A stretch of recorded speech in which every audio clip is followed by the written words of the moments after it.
it, Mr. James. What's up? This is Thomas Davis, man, and you are watching the Black Cat Panther podcast. Make sure y'all tune in all season long. Appreciate it. Yeah, you know I'm a beast. You know I'm a beast. Welcome to the feast. My whole team off the leash. We don't know defeat. Everybody eat. Hey, you know I'm a beast. You know I'm a beast. Welcome to the feast. My whole team off the leash. We don't know defeat. Everybody eat. Hey, you know I'm a beast. Can I run up the score, run up the board, breaking them all? Hey, hey, walking the door. You know what happened? We step on the floor. Hey, hey, coming from on. You don't want partners, you already know it. Hey, hey, come on my to it. You already know I'm finna go do it. Hey, yeah, I'm locked in and I feel like Mark 10. Hey, walking to a room, just up with my chin. Hey, already finished for this joint, even begin. Hey, when is what I am, I cannot ever pretend. Ay, yeah, never pretend. Ay, back in the lab again. Ay, you when I touching the friends. Ay, you when I touching the can. Ay, putting the points on the board, I'm killing the boys, you know what it is. Ay, switching the moves, no number two, I came in the win. They said I'm tapped in with the action, they got the master on the master. I can never move passive, I'm active, I can make them go close on this cast. But wanna know who running it, just ask us. On the track, I'm gunning it, I'm blasting this, that gas, that diesel, Shack and dog. You know I'm a beast. You know I'm a beast. Welcome to the feast. My whole team off the leash. We don't know defeat. Everybody eat. Hey, you know I'm a beast. You know I'm a beast. Welcome to the feast. My whole team off the leash. We don't know defeat. Everybody eat. Hey, you know I'm a beast. Hold up. Pay attention. What's going on? What's going on, everybody? I'd like to take this time to welcome you in to the Black Cat Panther podcast. Make sure as you come on in, you like, you comment, you do that thing right there, say subscribe to the channel. It's your boy in the building, man. And I'm here to talk preseason road and preseason expectations. So let's get into it. The Carolina Panthers will host the Browns for the first preseason game, where we just got the information that Shedeur Sanders will be the starting quarterback for the Cleveland Browns. So with that being said, what are the expectations for a preseason game? What do you look for and what's on your checklist? Well, let's get into it as we do. Like I said, for me, one, I would like to make sure that I have a team that's really into strength and conditioning. Number one, that's what I'm looking for. I'm looking for a team to see how well oiled they are, because preseason is a tune-up game.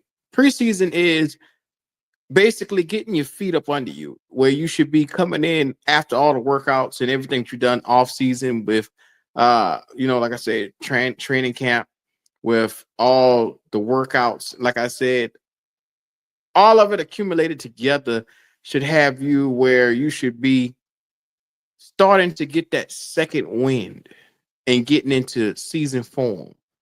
And you know what they always say about in the midseason, you should be in midseason form. But at the beginning of the season, you want to emphasize, one, making sure that everybody's on the same page with strength and conditioning. Also making sure that you have a fluent and a smooth looking offense. And with all the new moving pieces that we have coming in offensively, like I said, I want to talk about a little bit of some of the additions that we have coming into the building. So without further ado, I'm going to put the depth chart up here for you guys. Here we go. Let's take a look at it for what it fully is. Coming in, you have Bryce Young.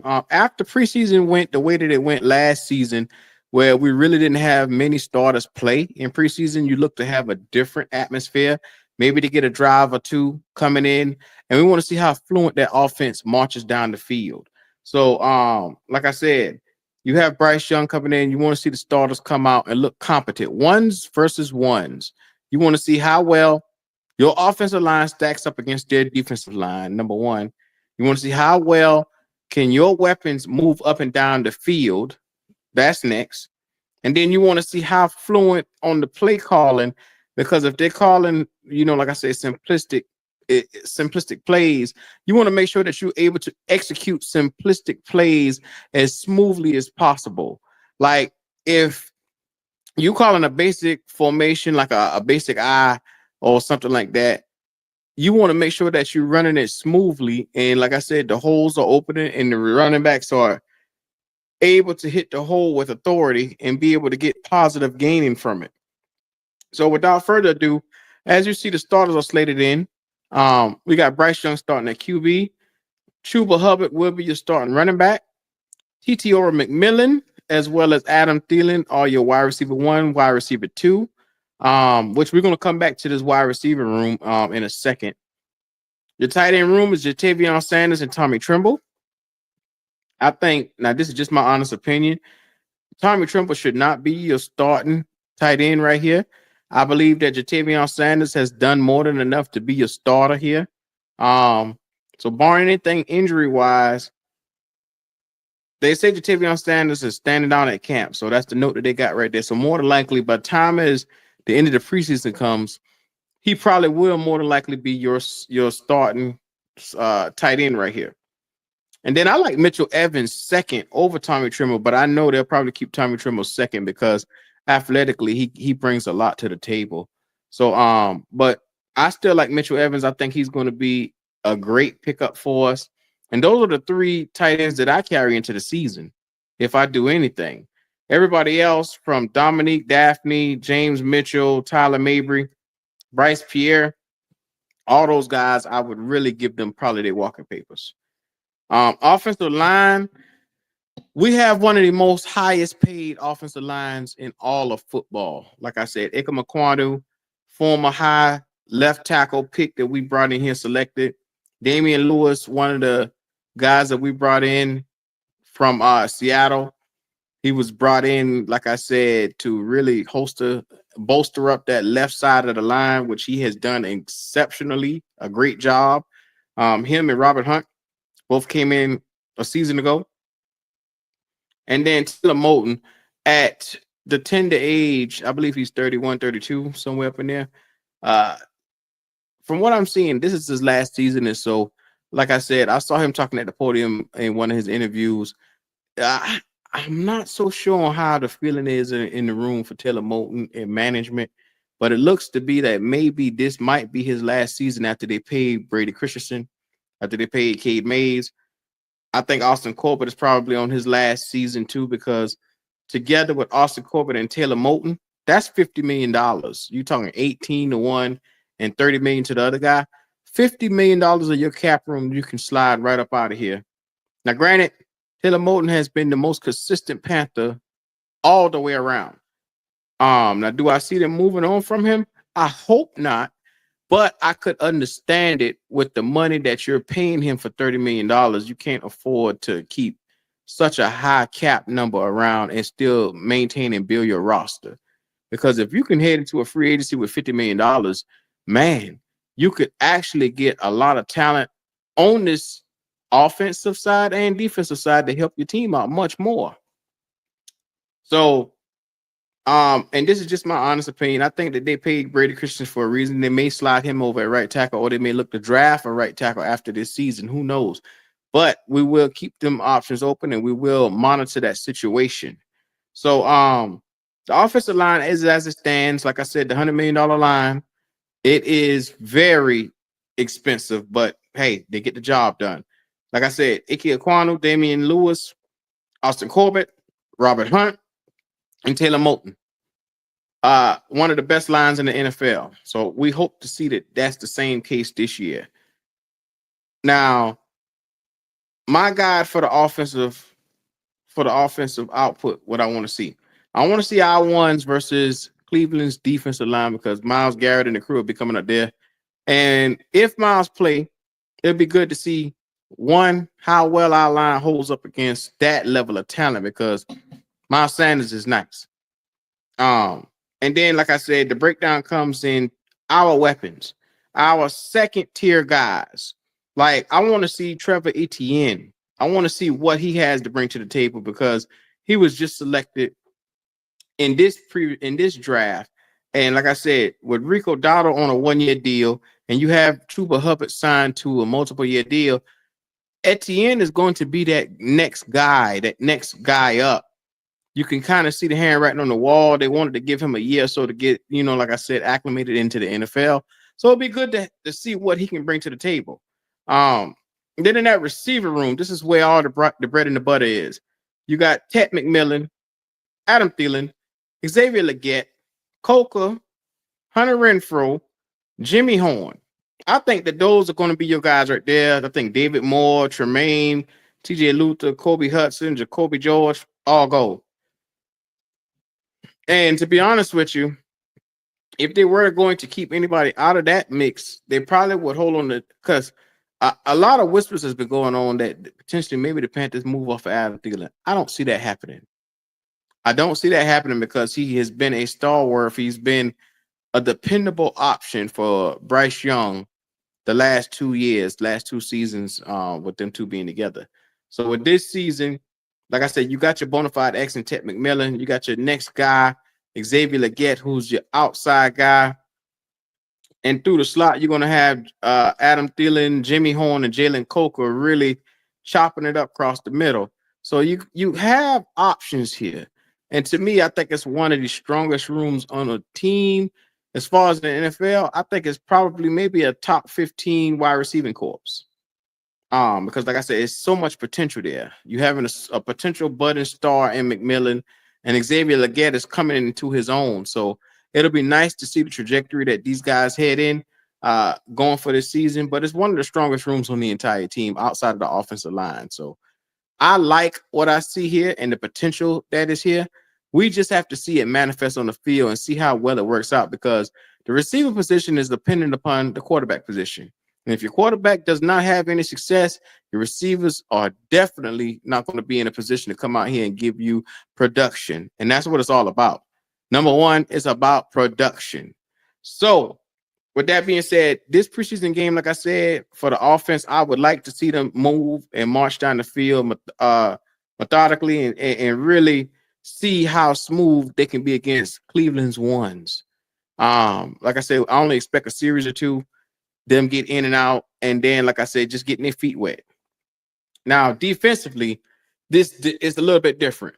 You got an entirely new defense right here. You got Derek Brown. Like I said, you got Bobby Brown, Tershawn Walton, all playing together for the first time.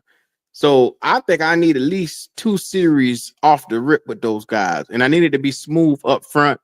I want to see energy. I want to see the ability to man their holes, their gaps. I want to see control of the line of scrimmage with these guys right here. Bobby Brown, like I said, Derek Brown and Tershawn Walton, there shouldn't be nothing getting past you guys. And if you put Ashawn Robinson in there, I love to see a rotation where those 4 guys are getting at it and stopping the run. We were dead last in that category last year.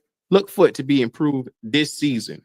Now, from there, this is where it gets a little crazy, because in the linebacker room, after the injury to Josie Jewell, you just got Rose Boom as your starter and Trevin Wallace, really, and then Nick Scorton.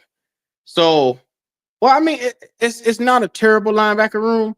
When you look at Nick Scorton being the rookie, DJ Warnham is coming back off of another injury, but Trevin Wallace is the guy that could be the glue to hold everything together. Rose Boom is, like I said, a complimentary piece, but he could mature into a solid piece if he can get at least 80 tackles on this season. He'd be solid. You want to see what the 4 of those guys can be and how fast do they swarm to the football.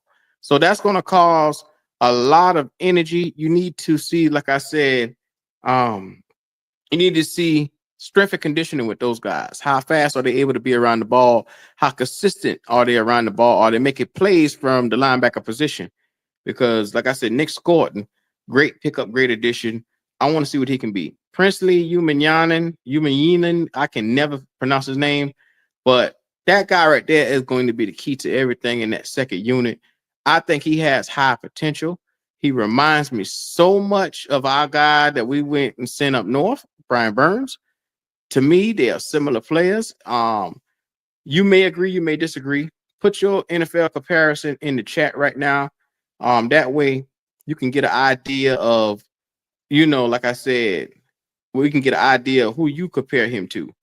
I think, like I said, is B Burns. They almost similar builds. similar types. I mean, of course, he's potentially a better pass rusher coming out of college already, but that's to be seen. And then you have this back half of the defense where J.C. Horn and Trevor Moreg are the two veterans in the back room. I've never been a fan of Mike Jackson. I know a lot of people think that he's really solid, but I don't. I think, and it's just my personal opinion, if you're starting off a season and he's your starter, you're in trouble. I think we should have probably paid him a little bit more attention to that cornerback position right there and gotten somebody else in here. But we shall see. Hopefully you can get some kind of production from someone else there to really cover it up. Like I said, I'm not a huge Mike Jackson fan at all. And then Shaw Smith-Wade is in the slot. Not the biggest fan of him as well either, because like I said, after a while, those smaller corners usually get a lot of hands put on them, and you don't want to be a handsy corner right there reaching and grabbing and pulling, because it's going to cause a lot of penalties. So I'm just being honest with you guys right there. And the cover skills aren't really the best with those guys. Those are more like run assist, run stopping guys. But hey, it is what it is. Then you got, like I said, Moreg. Moreg at camp, he's not had the best camp so far starting off. Most of the videos that you see or the clips that you see is him out of place. So hopefully with Moreg, J.C. Horn and the crew, you can see improved football on the back end. And then your other starting safety is going to be Nick Scott. I thought it would have been Damani Richardson right there, because I thought he has earned the nod. Like, all you hear most of the camp is Damani Richardson. Lathan Ransom, like I said, the young boy we just drafted. You would think that those guys had the key to the city when it comes to the safety position, but it's still to be seen. And I think that you should slow walk a rookie in there if you're going to do anything, because those guys, like I said, are much needed in the room. You might see a little bit of, them guys coming up in the box a little bit, playing a little bit of extra downhill. But we shall see. Like I said, my guides is I want to come out and see a clean game. I want to see efficiency on both sides. I want to see an efficient defense. And like I said, I want to watch the ones versus the ones, our ones versus day ones on offense and defense. And the number one thing for me, I don't want to see 3 and outs for the offense, because if we march down that field the first time and we get a 3 and out,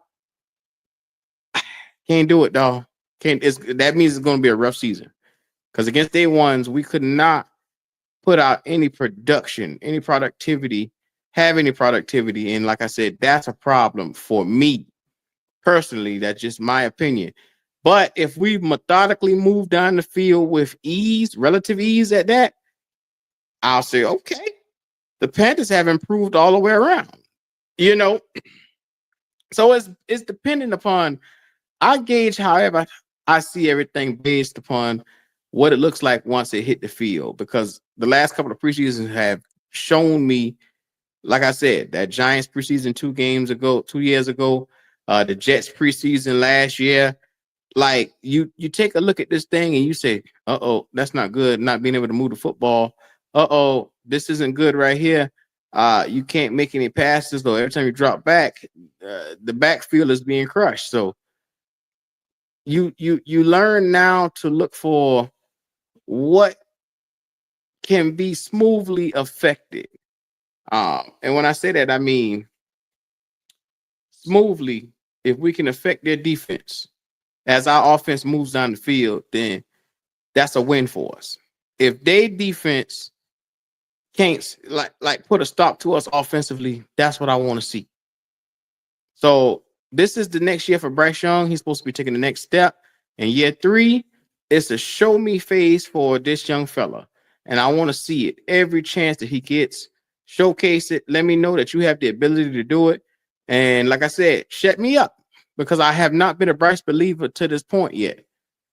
I have not been, like I said, a Bryce follower. But what I'll do is I give him every opportunity to prove me wrong. And that's where I'm at with it right here. So I think the Carolina Panthers, like I said, everything for me is going to be contingent upon what I see this Friday against the Cleveland Browns. Is how I'm going to gauge this entire season. Like I said, for clarification, if we move methodically down the field offensively with relative ease, then we might have a smooth season right here. Those 8 games, 9 games that everybody talking about could be a possibility. But if we struggle, can't run the ball, you looking around, you can't really get any passes in that first drive, and it's a 3 and out. Ugh. It's not good. It's not good, man. So, like I said, I judge everything based upon what I see on the field. And I'm going to have my eyes wide open this go around because I don't want to have another season where we're sitting around and we talking the draft by October. I don't want that this season. Nah, I can't have that. I want to be talking about potentials or looking at the cusp of us making the playoffs somehow. I mean, realistically, we haven't had the opportunity to do it the last couple of years, but I want to be able to, like I said, I want to win. Everybody keeps telling me how good this team is. I don't believe it, so it's going to have to be shown to me. You know what I'm saying? Show me better than you can tell me. And the start comes this week. So, like I said, if you haven't already, come on in the building, like, comment, subscribe to the channel. Like I said, the preseason gears, preseason expectations, it's right around the corner. Friday night is the night. Today, like I said, is one of those days where I jumped ahead of the gun and I want to make sure that I get this out there. So comment, like, subscribe, tell us how you feel about everything. It's your boy.